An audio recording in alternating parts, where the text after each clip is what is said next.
আমি একজন চেয়ারম্যান হিসেবে আমি যে আমার গ্রাম পুলিশ দিয়ে আমার মেম্বার দিয়ে আমি নিজে যেভাবে পারি আমি 5 আগস্ট থেকে এ পর্যন্ত দায়িত্ব পালন করছি।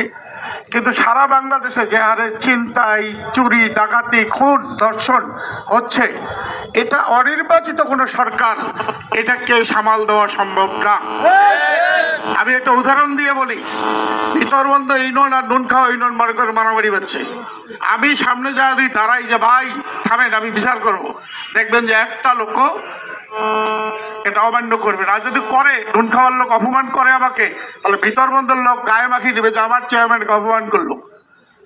অতএব এটা হবে না। কারণ আমি এটা বুঝলাম যে জনপ্রতিনিধি যারা জনগণের ভোটে নির্বাচিত হয় তাদের একটা আলাদা সমাজে গ্রহণযোগ্যতা থাকে, সম্মান থাকে, একটা দায়বদ্ধতা থাকে। এই সরকারের যেটা কোনোটাই নাই। 6.5 মাস হয়ে গেল, কোনোটা সেক্টর তারা সামাল দিতে পারে নাই। খুন, হত্যা, লুটপাট, ছিনতাই, দ্রব্যমূল্য, আইনশৃঙ্খলা একটাও রক্ষা করতে পারে নাই। তাই আমরা জাতীয়তাবাদী দলের পক্ষ থেকে আমাদের কেন্দ্রীয় নেতারা দাবি জানাচ্ছে, আমরা উপজেলা পর্যায়ে থেকে এই আওয়াজের সাথে একমত পোষণ করে বলতে চাই, দ্রুত সংস্কার শেষ করে আগামী ডিসেম্বরের মধ্যে জাতীয় নির্বাচন দেওয়ার আহ্বান জানাচ্ছি। আর এখানে যারা উপস্থিত আছেন আমার সকলেই আপনার দলীয় মানুষ। এখানে আপনারা জানেন যে নাগেশ্বরীতে একটা পক্ষ বিপক্ষ ইয়ে আছে।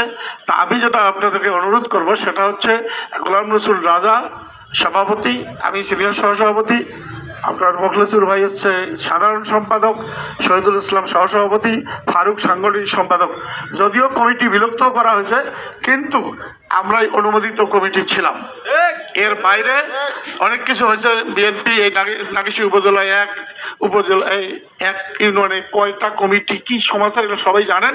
তবে আমরা সত্যের পক্ষে আছি, আমরা ন্যায্যর পক্ষে আছি এবং আমরা মূল ধারায় আছি। এই মূল ধারায় আছি আমরা। অতএব আপনারা সকলেই আমাদেরকে সহযোগিতা করবেন। যখন ডাক পাবেন, সম্ভবত রমজানের পরে আমরা ডাক পাবো, রমজানের পরে আপনারা সবাই কান খাড়া রাখবেন এবং যে কোনো ডাকে সাড়া দিয়ে আমরা এইভাবে সমবেত হয়ে আমরা দেশ এবং জাতি এবং জনগণের স্বার্থে কাজ করে যাব ইনশাল্লাহ। এই বলে আমি সকলকে ধন্যবাদ দিয়ে আমার বক্তব্য শেষ করছি। আসসালামু আলাইকুম।